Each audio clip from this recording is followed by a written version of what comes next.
ऐसा कोई महबूब होगा ना कहीं है, बैठा है चटाई पे मगर अर्श नशी है। क्या क्या नहीं मिलता दो जहां को तेरे दर से, एक लफ्ज नहीं है कि जो तेरे लब पे नहीं है। सारा पता। कहते मैं आधी रोटी लेके हाजिर हुई, वो मेरी आधी रोटी देख के दरियाफ्त फरमाया, फातिमा ये क्या? अर्ज की, अल्लाह के महबूब 4 रोटियां बनाई थी, एक रोटी मौला मुर्तजा, एक रोटी इमाम हसन, एक रोटी इमाम हुसैन रजी अल्लाह तआला अन्हुम अजमईन, चौथी रोटी मेरी थी। तीनों अपनी अपनी खा चुके। जब मैं अपनी रोटी खाने बैठी तो दिल में ख्याल आ गया, फातिमा तू तो रोटी खाने बैठ गई, पता नहीं अल्लाह के महबूब ने भी रोटी खाई है कि नहीं खाई। ये आधी रोटी अपनी रोटी में से लेके आपकी बारगाह में हाजिर हुई हूं, कबूल फरमा लें। लिखा अल्लाह के महबूब अलैहिस्सलाम की मुबारक आंखों में आंसू आ गए। फरमाया, फातिमा 4 दिन गुजर गए, तेरे बाबा के पेट में एक लुकमा भी नहीं गया है।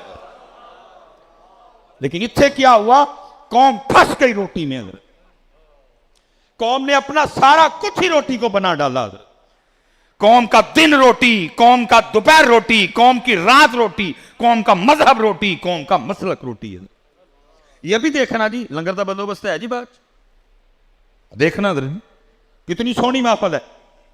कारी रफीक साहब ने कितना सोना कुरान पढ़ा, कितनी सोहनी नात पढ़ी। सैयद साहब मौजूद है, उलमा का जम्मे गफीर है। लेकिन होगा क्या महफल के एंड पे? एक चावलों का शापर लेने के लिए हजरत जी हम सारा कुछ ही भूल जाएंगे। होगा कि नहीं होगा? होगा। हर महफल के एंड पे ही होता।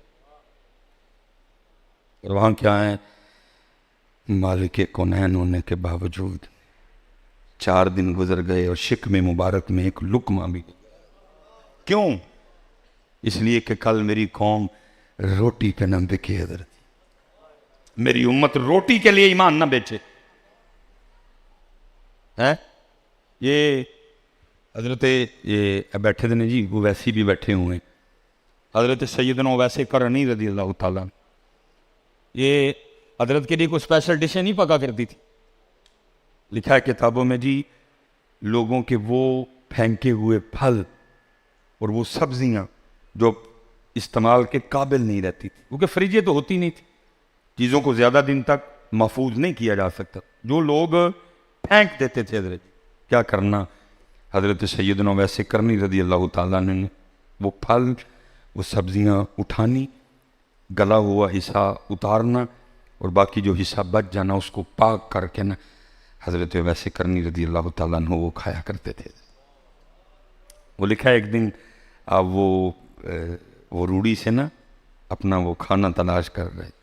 तेरे इश्क में यार हमने क्या क्या ना किया, हाय हाय इश्का की करवाना है तुम। तेरे इश्क में यार हमने क्या क्या न किया, सब्र अयूब किया, गिरिया याकूब किया। इश्क ते आतिश दुही बराबर होवे, इश्क दा तां उत्थे खेरा।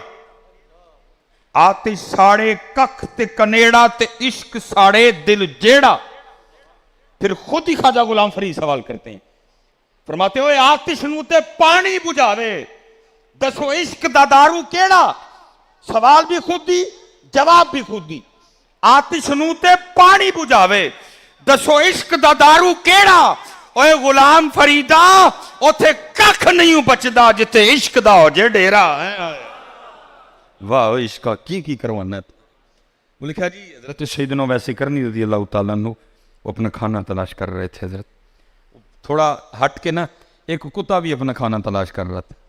वो कुत्ता हजरत वैसे करनी रज़ी अल्लाह तआला अन्हु पे भूखा। हजरत तो आप कुत्ते को मुखातिब करके कहते हो क्यों भौंकता है मुझ पे, क्या मैंने तेरे आगे से उठाया है? तो अपना उठा, मुझे अपना उठाने दे। और फिर एक और ख्याल आया और फिर कुत्ते को मुखातिब करके कहते हैं, ओए कुत्तिया सुन, अगर मरते वक्त उवैस को कलिमा नसीब ना हुआ, अगर उवैस का खातिमा ला इलाहा इल्लल्लाह मुहम्मदुर रसूलुल्लाह पे ना हुआ तो सुन कुत्तिया, तू उवैस से चंगा है। और अगर मरते वक्त उवैस को कलिमा नसीब हो गया तो फिर उवैस तुझ से चंगा है। लेकिन इत्थे की हजरत जी सारा कुछ ही रोटी बन गई। और खुदा के बंदो निकलो रोटी से थोड़ा सा बाहर, निकलो थोड़ा सा रोटी से बाहर है। रोटी बस ज़रूरत है, उसको ज़रूरत रहने दो यार। क्या बना डाला तुमने रोटी को पकड़ के, हैं क्या बना डाला तुम? बड़े काम करने हैं यार, पता नहीं केड़े पासे पाए हुए हैं। वो कश्मीर वाले तुम्हारा इंतज़ार कर रहे हैं, वो फ़लस्तीन वाले तुम्हें पुकार रहे हैं, तुझी पता नहीं की करन डे हो सारे। उठो यार नौजवानों, बड़े काम करने, मकसद पहचानो अपना, क्या मकसद है इधर है। बहरहाल हजरत,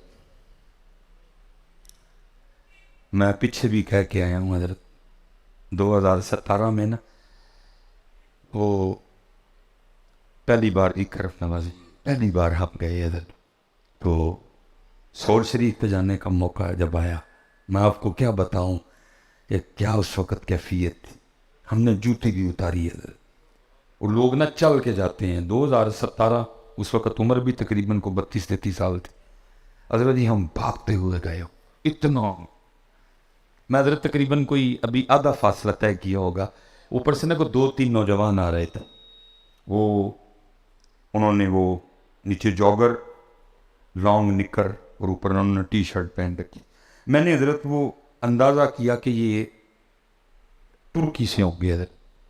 मैंने उनसे पूछा, मैंने कहा योर कंट्री, मुझे आगे से कहता है फ़लस्तीन, तो मुझे कहता है योर कंट्री, मैंने कहा पाकिस्तान।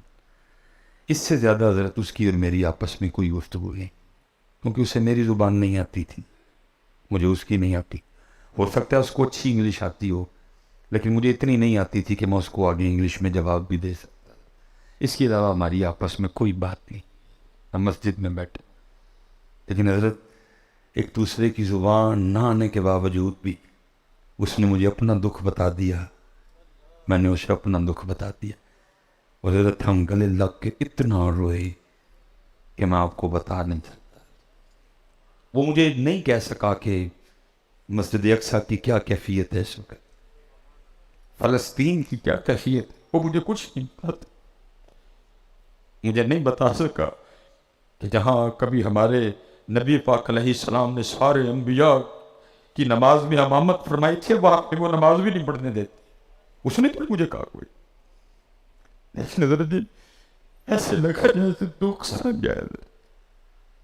मैं भी उसे कुछ नहीं कह सका कि यार मैं तेरी की दसा, मैं कर को नहीं सकता, करना पड़ता। लेकिन हजरत हम गले लग के इतना रोए एक दूसरे के साथ। और मैं जितने नौजवान बैठे हैं, मैं अब सबसे एक बात पूछ के मैं आगे बात खत्म करूंगा।